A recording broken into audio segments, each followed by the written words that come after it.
Okay, so now I have started the recording. So this webinar has been approved for 1.5 HR General Recertification questions. Recertification, I'm sorry.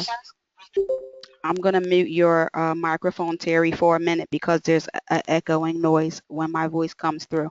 So I'll unmute you during the time at the presentation. So again, good afternoon and welcome to the Human Capital Development Program's Professional Development Webinar Series at LaSalle University.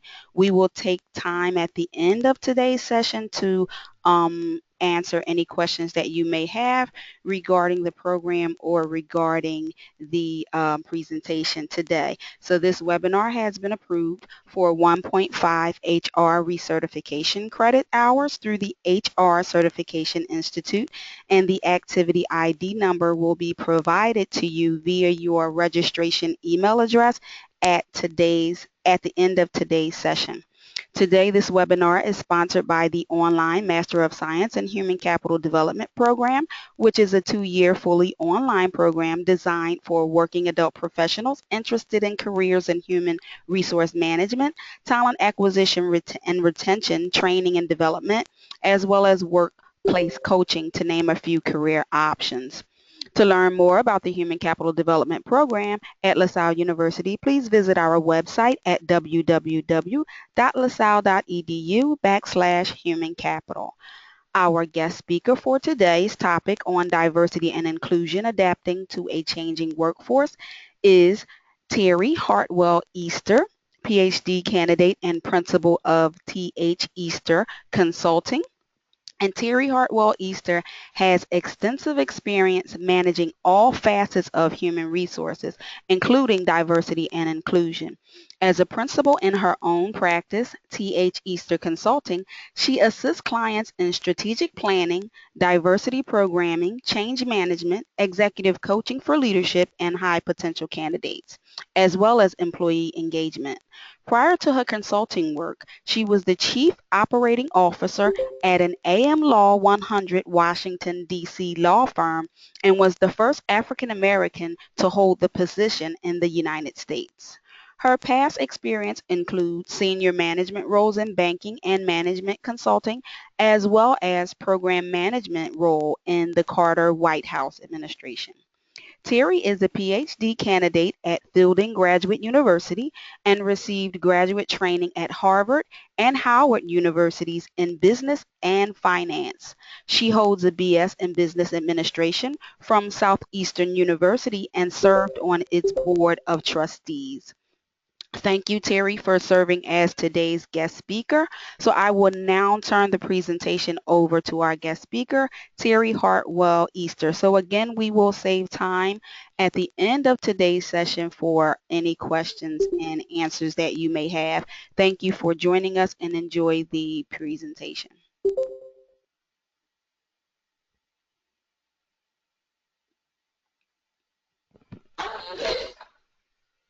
Good afternoon, everybody. Thank you so much for that very nice introduction. And again, we look forward to taking your questions at the end of the presentation. I have also added my contact information, so if you want to send me a question or just check in on a topic that we cover today, you can do so.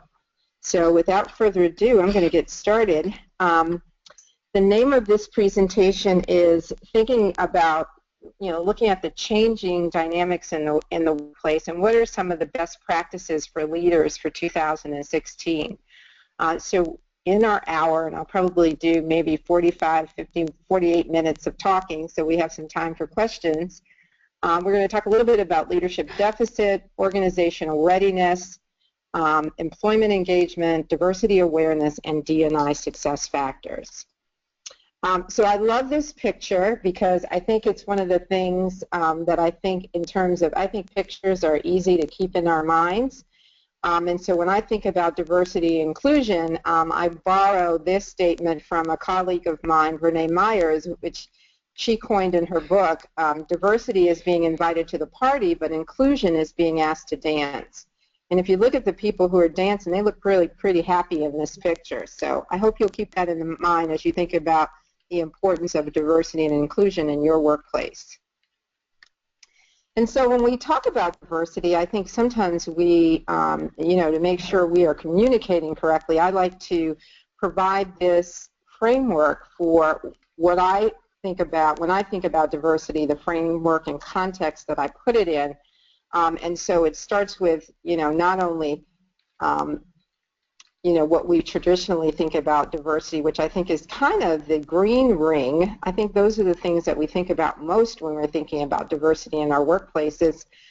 It's even more granular than that in terms of not only the people that are in your organization, but what are their styles and preferences. So some of those personality factors.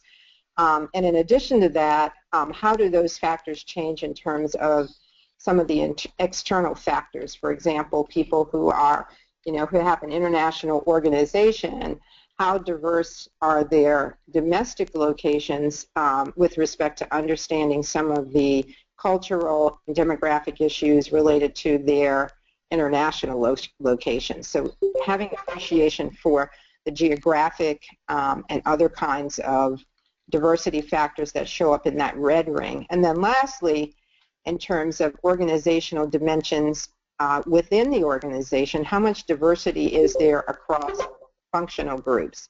Can your folks in accounting really understand and appreciate the talents and skills of the folks in marketing, and the reverse? So when we're talking about diversity and in terms of taking advantage of all that it has to offer, we're thinking about it in this larger context.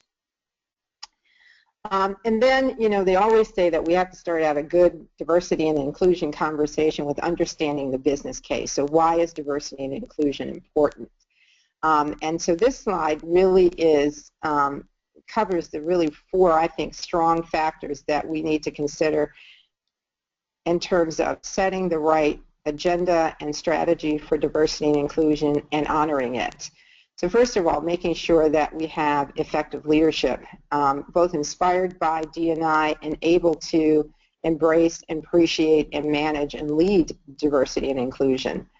All kinds of studies have shown that organizations that have diverse leaders, and particularly women, and along with their boards of directors, will have anywhere from 30 to 48% higher returns in terms of financial performance.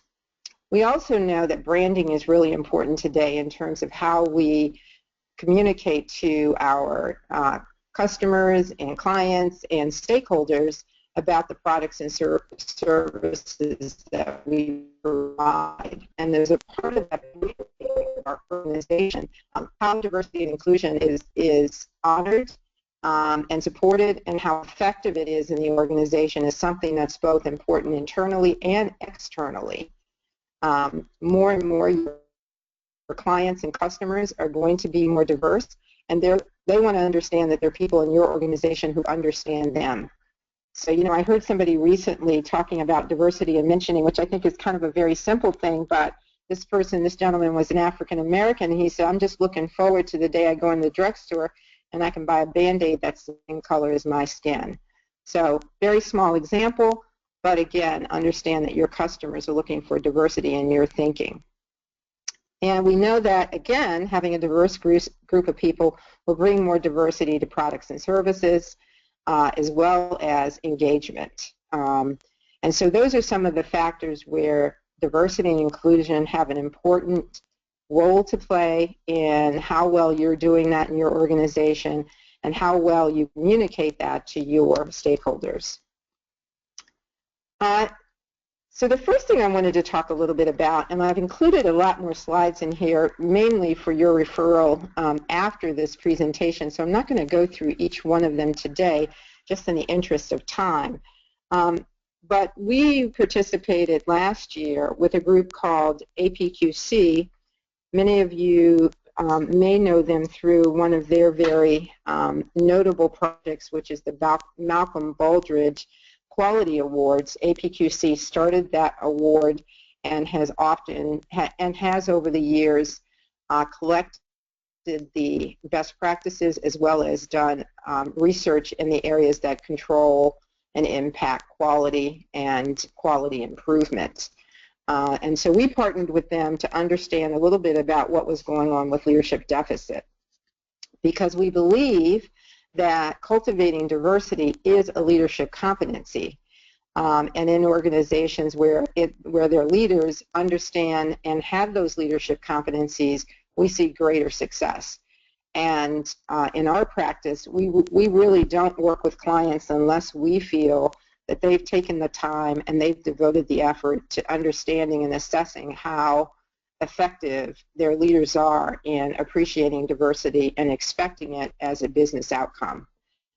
Because what we know is that if that does not happen, it is virtually impossible to have successful D&I in an organization. It just doesn't happen.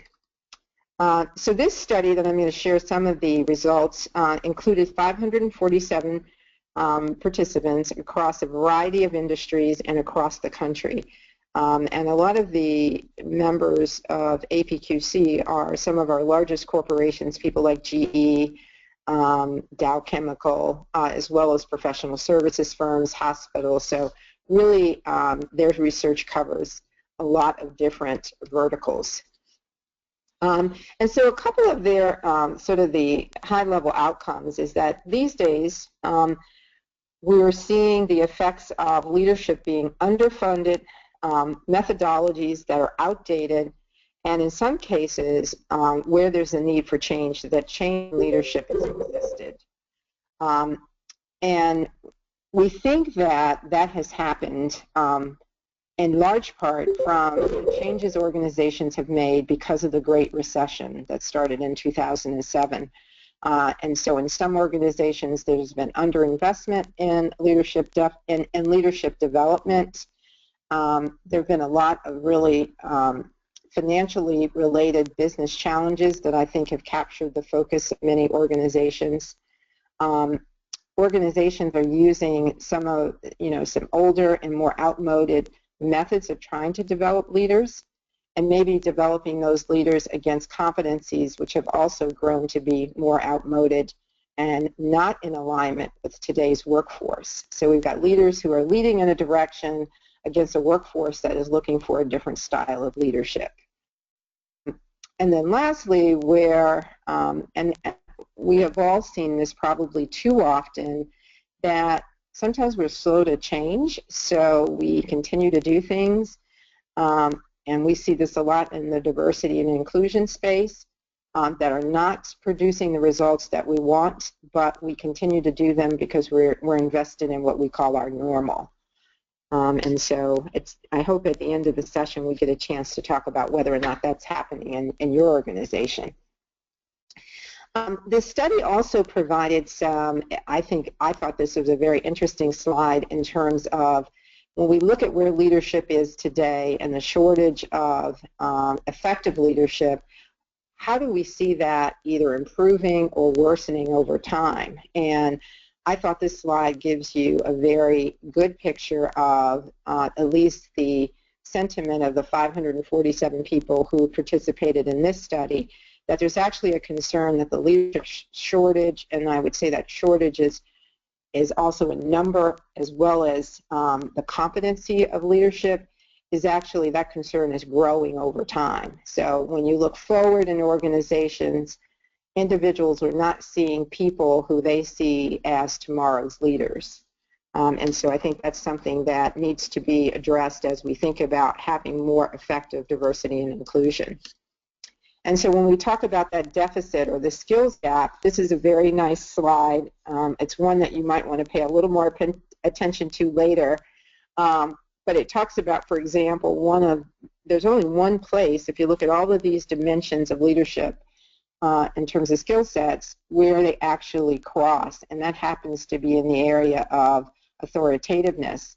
And actually what we're seeing is that the more effective style of leadership is one that is more collaborative. So we've got a whole lot of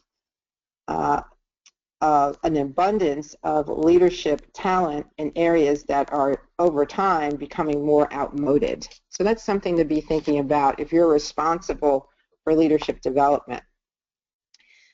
This slide here talks about, in terms of our D&I formula, one of the things that I think professionals related to that are in the D&I space need to be thinking about is thinking about the change that needs to happen in terms of leadership skills, where leadership is today in terms of the skills that are there, what we think we need to succeed, and as we continue to grow leaders, where we would like that desired state to reach. And so, you know, a move from being numbers focused, and there's probably some of you out there thinking, well, isn't the CEO supposed to be responsible for the results?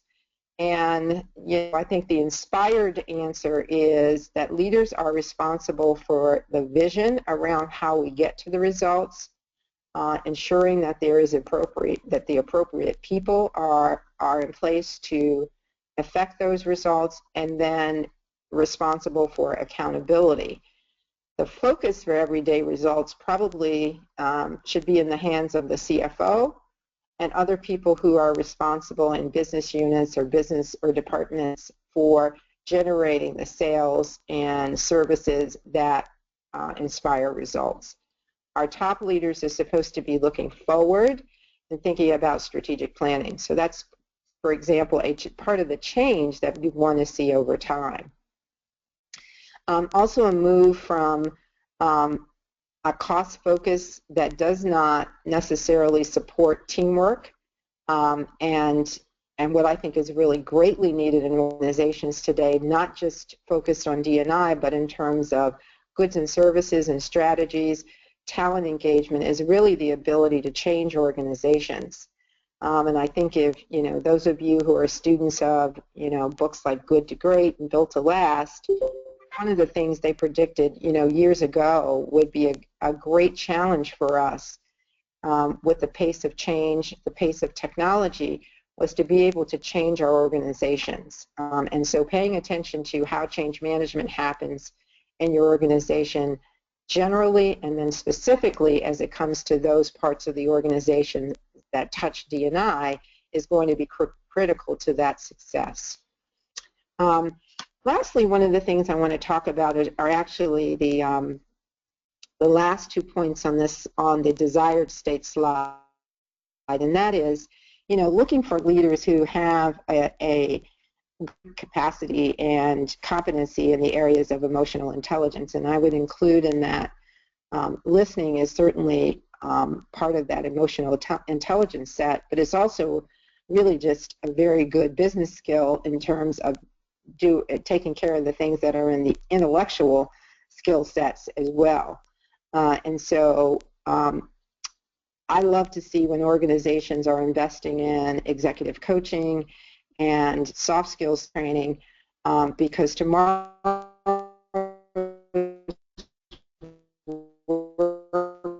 was personal business that they work for, and having both trust and appreciating the authenticity of the leadership that run those organizations. And so it's the ability to command our emotional intelligence that communicates those skills.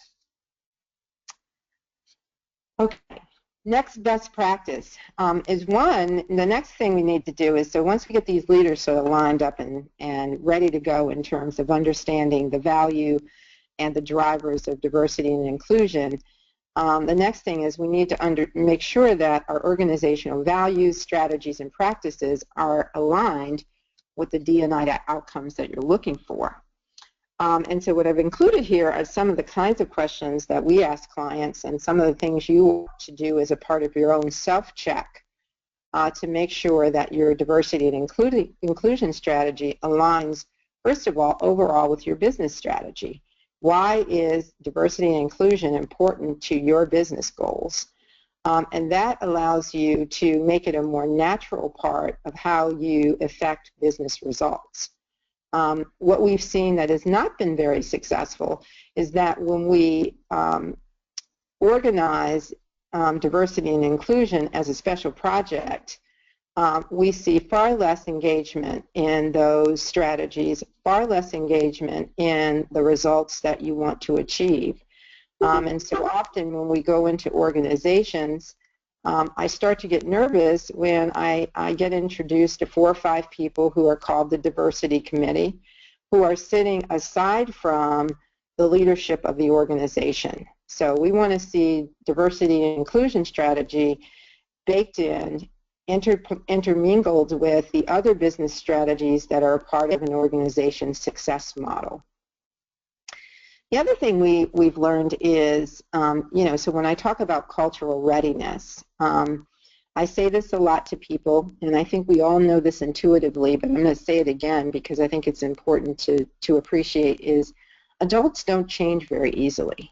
We kind of are who we are, and we bring with us to work all of the factors about who we are that were in that prism that I showed you at the top of the presentation. And so, our value for diversity, our understanding of diversity, our language around diversity is really embedded in who we are and aligned generally with the cultures and environmental settings that we place ourselves in. So, what doesn't work very well, and I think most of us know this, is that you can't really enforce a diversity value. It really comes from individuals learning about the behaviors that support diversity and inclusion. I think we used to spend a lot of time trying to change hearts and minds, and we now try to concentrate our work on changing behavior. So just like as we come to the holiday season, I think there were many examples in times past where we would have all kinds of mayhem going on at holiday parties, and those who were involved in the mayhem of those holiday parties probably haven't changed their interest and liking for having a lot of fun and maybe drinking a little too much. Excuse me, but we have found ways to change their behavior because we really have communicated that certain behaviors are not appropriate. We don't support those behaviors. Lots of parties now have drink tickets and cab vouchers, and so we're continually providing the messaging around what behaviors we find appropriate at a holiday event. And so that's a very similar analogy to the kind of work we like to see in organizations around diversity. That we may not be able to change hearts and minds, but we may be able to help people understand why the organization values diversity and to help them build a competency around also valuing diversity.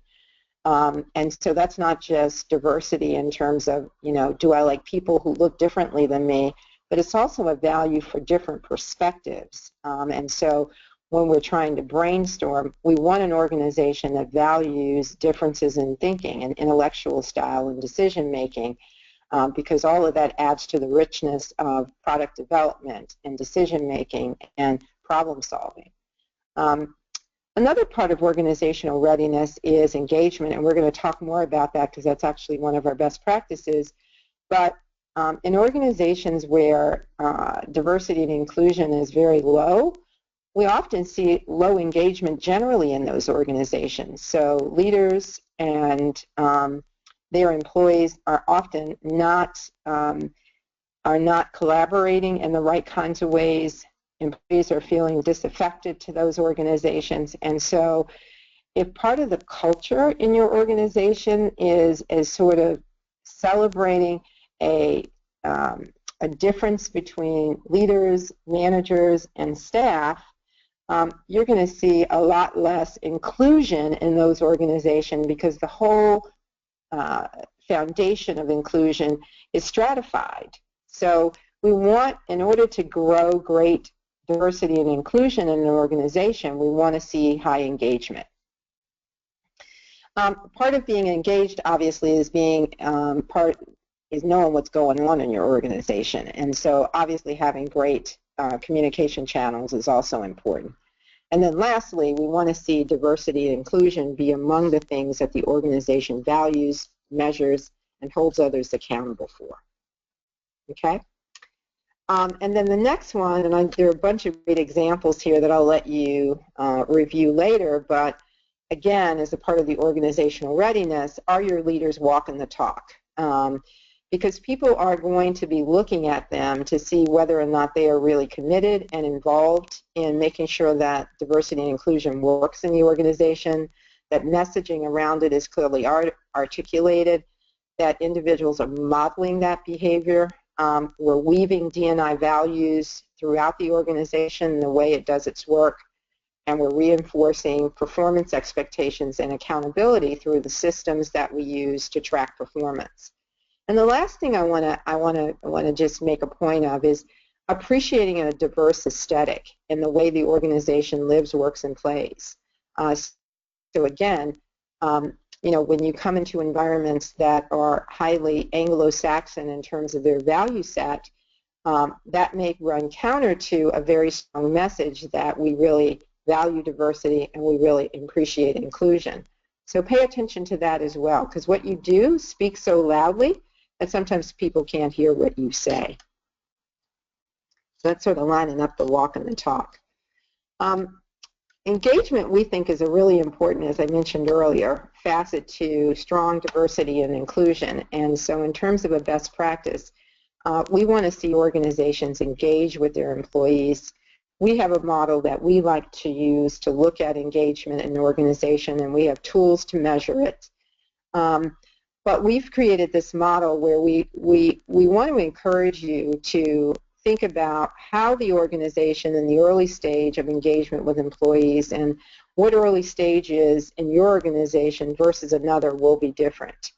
But thinking about when, that might be in the first year of employment, the first 3 years, the first 5 years, depending on what retention looks like in your organization, making sure that there's shared investment in new people and making sure that your expectations for their performance, basically kind of unpacking the black box of how success happens in your organization is something that goes a long way to having very strong engagement. Over time, we like to see the employee and the organization kind of meet up halfway, employees continually figuring out how to lean into the organization's needs for their services and the work that they do and the investment in that work and the quality in that work, the organization continually reinforcing its expectations through clear performance feedback as well as rewards and recognition. And then as individuals grow in your organization over time, actually the accountability and investment responsibility kind of flips. And we want to see people either who are long tenured or people who are part of senior leadership, senior members of the staff and leadership of the organization, that they're figuring out every day how can they give more. What do they bring to the organization that helps to move the organization along and make it better than what it is today? So thinking about engagement as being something that is not static, that changes over time, and that has a composition of investment that changes over time as well. We like the Gallup engagement model. We use that tool with clients. And so, if you're trying to figure out and assess, well, what does engagement look like at our organization if you're not in the business yet of measuring engagement, there's lots of stuff available on the internet regarding the Gallup 12. I would encourage you to take a look at it. And then I want you to remember that, people come to work for organizations, but people leave organizations generally because of the relationship they have with their managers. So again, as we talk about investing in, our managers and leaders, that will also have a positive impact on engagement. And so understanding what that connection is between you and your employees, all employees, is going to be a more effective way to grow very healthy diversity and inclusion, because it's not a matter of thinking about, do I have to do something special or something different in order to gauge people who are different, versus a more holistic view that says we're going to have strong engagement with everyone, our diverse members included. I think one of the things that has become more clear over time is members of diverse groups do not want to be separated from the whole. They don't want their diversity called out first. They want their diversity valued, but they don't want to be put in a special group and we're having luncheons for the special diverse people. They want to be at the luncheon with the folks that are, interested in certain products or services that you're involved in, interested in certain charitable organizations that you're aligned with. And so again, those strong engagement strategies serve to support strong diversity and inclusion as well. Here's some Gallup data that really talks about engagement, and the point it makes, which is one of the things we also want to pay attention to, and I'll talk about in our next best practice, is understanding that engagement and will look differently with people who are part of different generational groups. And for the first time in our lifetimes, we've got 4 generations of people in the workforce. And so not only do we have to be responsive to having very strong diversity, I mean, not only diversity, but engagement overall in the organization, but we also need to understand that what that engagement looks like will be different based on these generational factors. And maybe that'll be another webinar, because we could talk about that in a lot more detail. So understanding the impact of diversity and inclusion, and what we're going to talk about in this section is really understanding is what dimension of diversity and inclusion is most impactful in your organization, or if we're looking at diversity and inclusion health in your organization, what dimension of diversity is really an area that is really challenging for you. So first of all, again, when we talk about those generational differences, this is a slide that looks at the workforce based on age. You can see how the workforce is changing, and we expect that to continue into the future based on population changes. And so we're moving too fast. We're also seeing changes in the workplace based on gender. The workplace is becoming, growing the number of women in the workforce, and different than some of our anecdotal statistics, things that we think we see is, I think there's an idea that women are leaving the workforce to attend to family planning, but the fact is that while women are leaving, oftentimes they're working at home, and so they are in fact still in the workforce. They're just working in a different work setting. And so we're seeing the numbers of women in professional schools increasing. That's been going on over the last 5 to 8 years, actually. And so we expect, both as a matter of longevity, that the workforce is getting older, and among those older members of the workforce, they're going to be largely women. A larger proportion will be women, as well as in terms of new entrants in the workforce, and particularly those coming out of the professional schools, likely to be more women. We're moving quickly, because now it's just think about it, in 30 days or so we'll be in 2016, and in 2044 we're going to have, for the first time in the United States, a population that is not characterized by a minority and majority groups. We'll have what's called a plurality, where there will be no one group that is more than 50%. And so that change for some organizations is going to be interesting, because the growth of population over that same time, and part of what stimulates that change is that the population is growing among diverse populations, and among those diverse populations, actually populations that are immigrating to the United States. So our immigration will largely be a part of the growth of the United States population over time. And this is where I say we've got to pay attention to some of our politics, because sometimes the politics run alongside of what's going on in business. But I think when it talks about either welcoming or not immigration, we're really talking about how we're going to backfill the swell of baby boomer retirements that are going to happen over the next 14 years.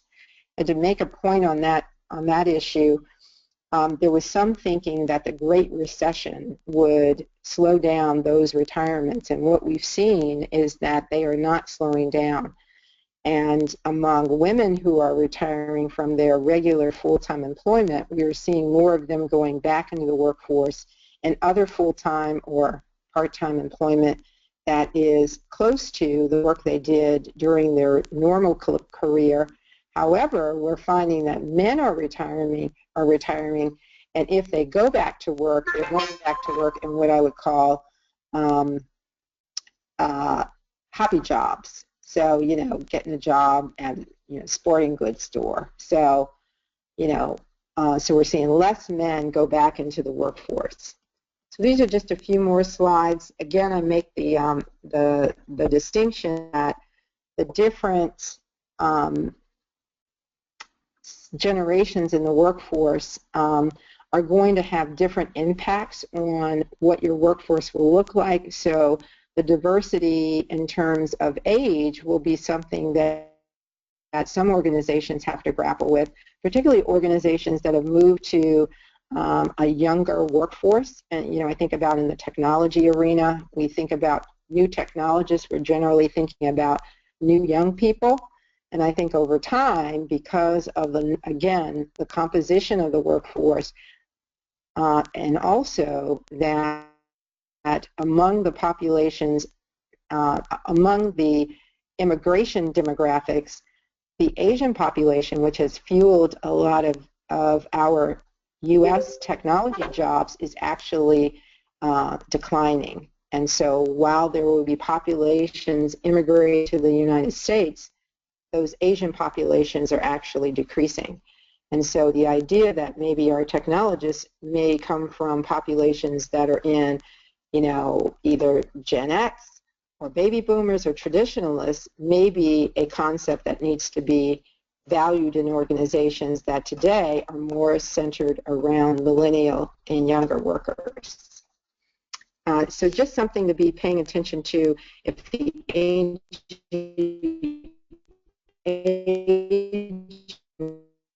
around in your organization. And I wanted to make the point in terms of the minority-majority change that's happening in the United States. That's already starting, and in more than, I think, 44 counties around the United States, 97 counties, there is already a minority-majority in the United States. So that's not just good census speak, it's actually something that's going on. And then lastly, I want to just cover what I think are some of the success factors, some of the things that we've seen that make a difference in sustainable diversity and inclusion. And some of it will be a review of some of the things I've talked about already. But in terms of sort of business impact, what we know is that a more diverse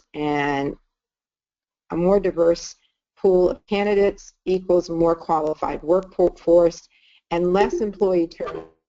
I think that's one of the things that we have seen, particularly over the last 10 or 15 years in diversity inclusion. Companies in attracting a diverse workforce, but it continues to struggle on the retention side.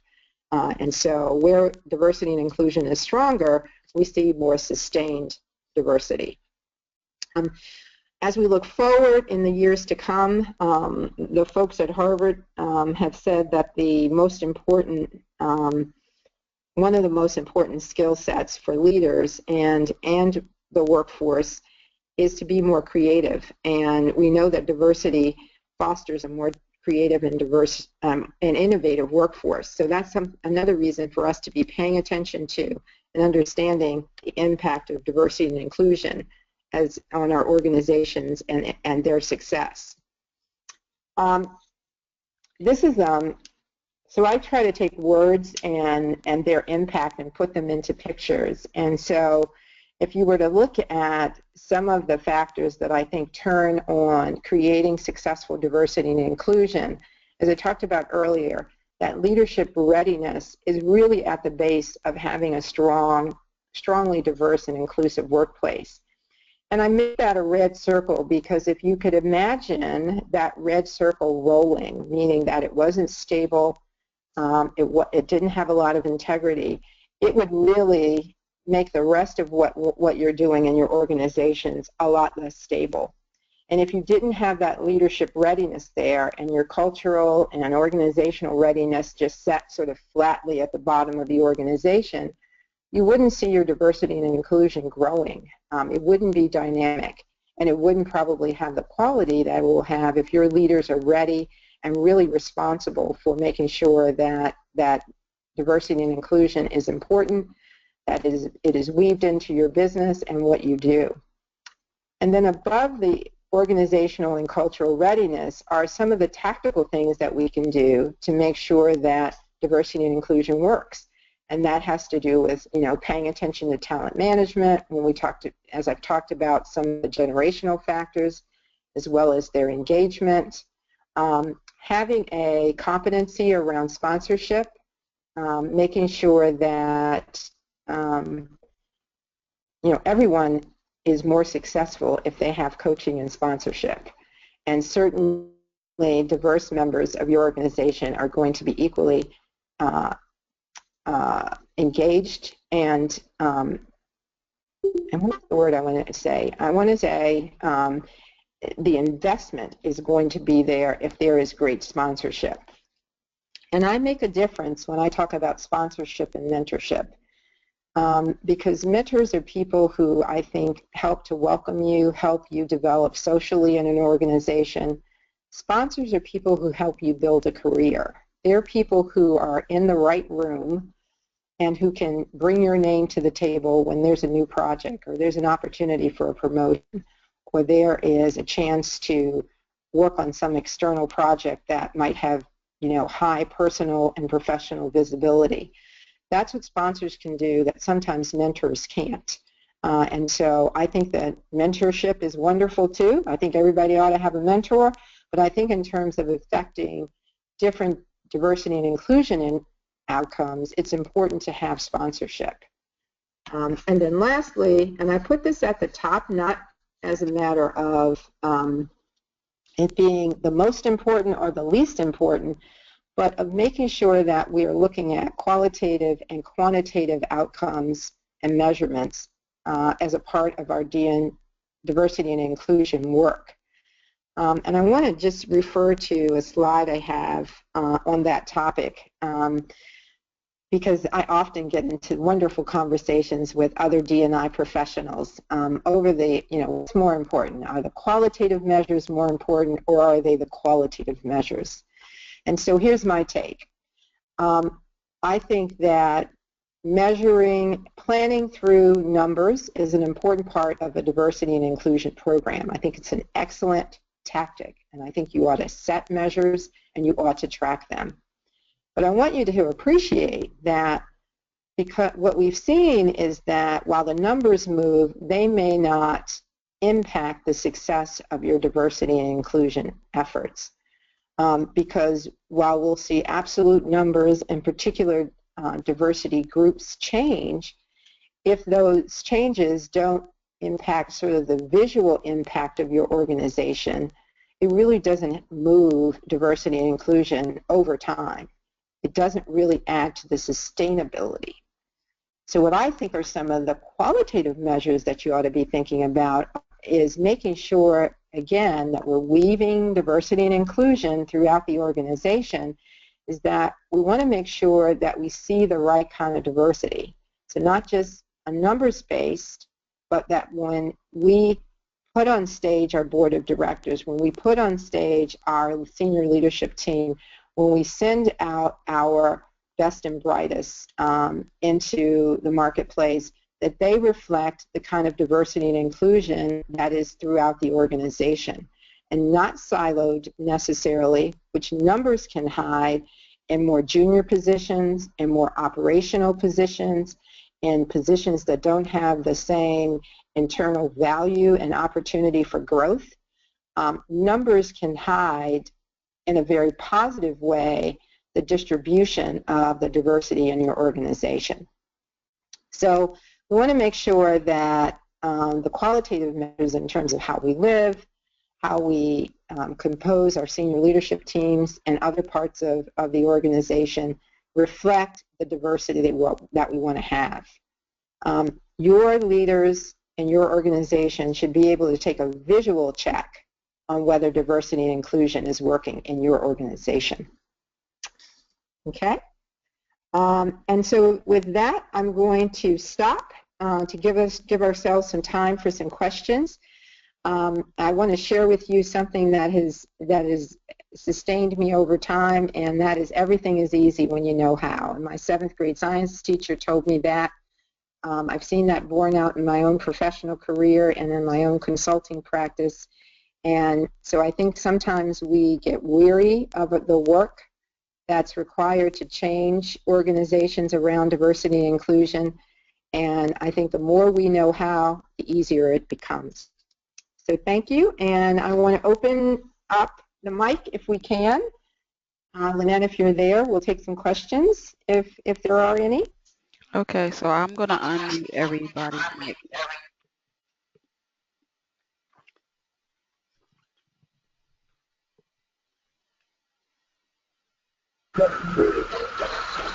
Now, here's where the tricky part comes in, because when you unmute everybody's mic, you get background noise. So now is the time for questions and answers. So thank you for joining us for today's webinar. If you have questions, now is the time to ask them. You can either ask your questions aloud, or you can type them in the chat box area. I think we'll just let you choose. Since there's so much feedback, I'm going to ask that you just type your questions in the chat box area, and I'm going to put the microphones back on mute. I'll put the microphones back on mute because there's too much background noise. So if you have questions, please type them in the chat box area. So Ellen says she thought you made an interesting distinction between mentorship and sponsorship. Can you expound upon that a little more? Thank you, Ellen. So now what I'll probably have to do is unmute this guest speaker's microphone because I think I muted that as well. Okay, so now Terry, you're unmuted. Did you hear the question, Terry? I did. So I'm going to bring you back to this slide. I didn't talk about it particularly, but I think what happens oftentimes is, and we see it mostly you know, in homogeneous groups, that one of the success factors is that there's someone in your organization who really is sponsoring you. And what I mean by that is that they have the clout, they have the access, they have the credibility to bring you whoever you is, to the attention of others in the organization. We've seen that when individuals are able to practice their craft across the organization, when there is a value for what they do, both within their home groups, if you will, and across the organization, their opportunities for growth are increased. And one of the challenges we've seen among diverse populations is that they are not connected to those homogeneous groups. And therefore, they are not known throughout the organization. They don't necessarily have strong sponsors, or they may not have a sponsor at all. And without that sponsorship, you think about somebody who's able to kind of stick their neck out and vouch for you. Sometimes it means that others in the organization, regardless of the quality of your performance, will never know anything about you. So I think that mentors are people who help to support you personally and your integration in an organization, maybe a thought leader for you, maybe someone who helps you develop in terms of personal skills. But a sponsor is someone who's basically, think about, maybe out there kind of marketing for you, someone who's out there saying, hey, I know this person, Ellen, and she's really great at this, and I worked on this committee with her on that, and I think she'd be great for this new role. So that's how I see the distinction between great sponsorship and mentorship. Okay, great. So are there any additional questions? Please type them in the chat box area.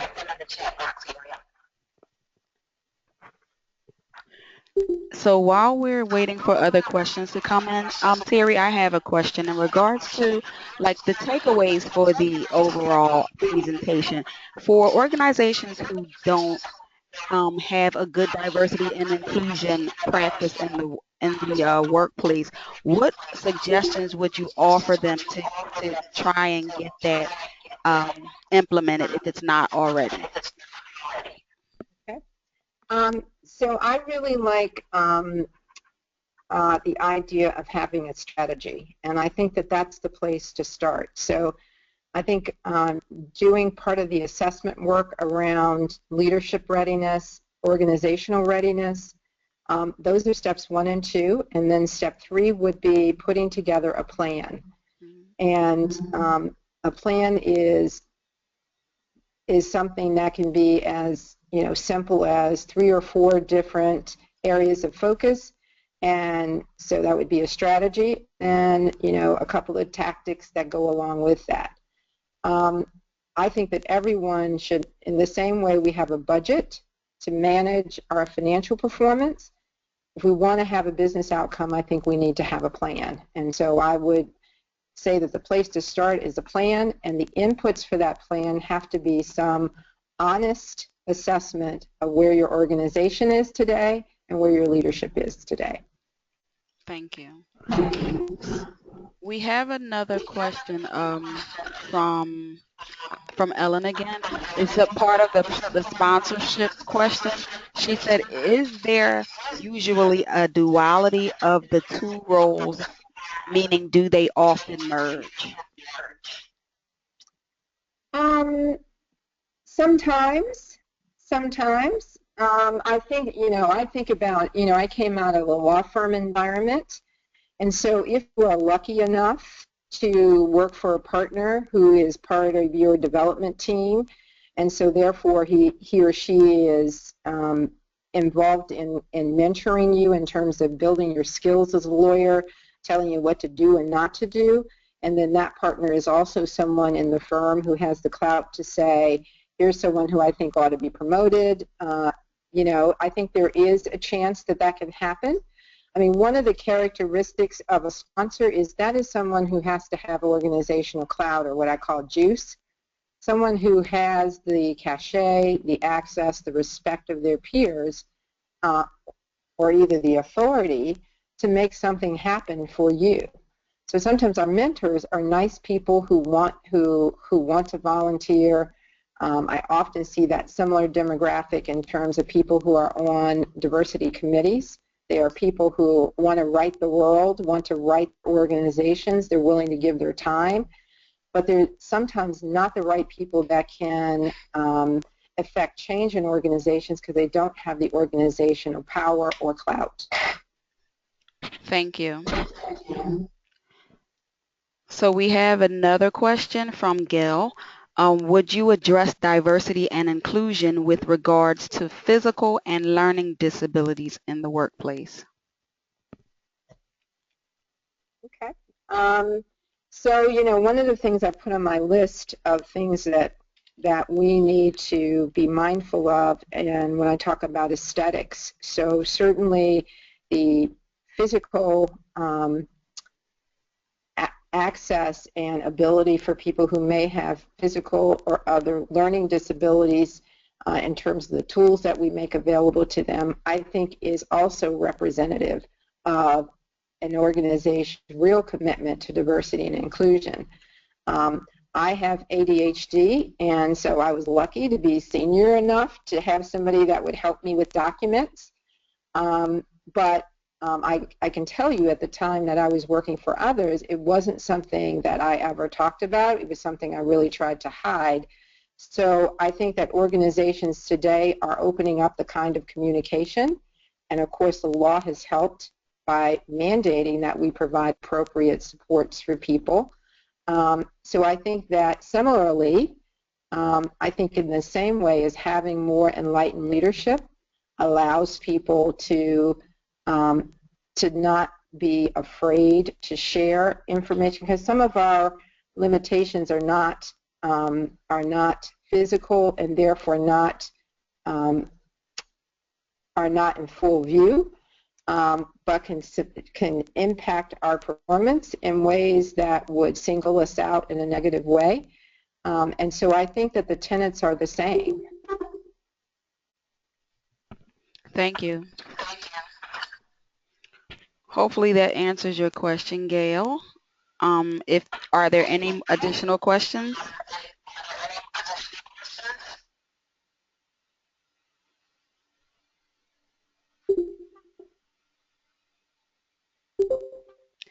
Terry, if you don't mind, can you up your pull up your last slide that shows your contact information if anyone has questions um, after today's session? And Allison asks, will we receive the presentation slides? The slides will not be made available. However, the recording of the session will be made available, so it will be in the form of a video of the recorded session. So thank you for joining us for today's session and learning more about the diversity and inclusion in the workplace. Thank you to our guest speaker, Terry Hartwell Easter of TH Easter Consulting. Her contact information is listed on the slide that you see before you on your screen. So to find out more about the Human Capital Development Program at LaSalle University, please visit our website at www.lasalle.edu/human capital. The activity ID number for recertification hours through the HR Certification Institute will again be emailed to the email address in which you provided when you registered to attend today's webinar. So remember to never stop exploring and enjoy your day. And I hope you found this webinar very informative and information that you will be able to utilize in your current workplace or future workplace. Thank you again to our guest speaker, Terry Hartwell Easter, and thank you all of us for joining us.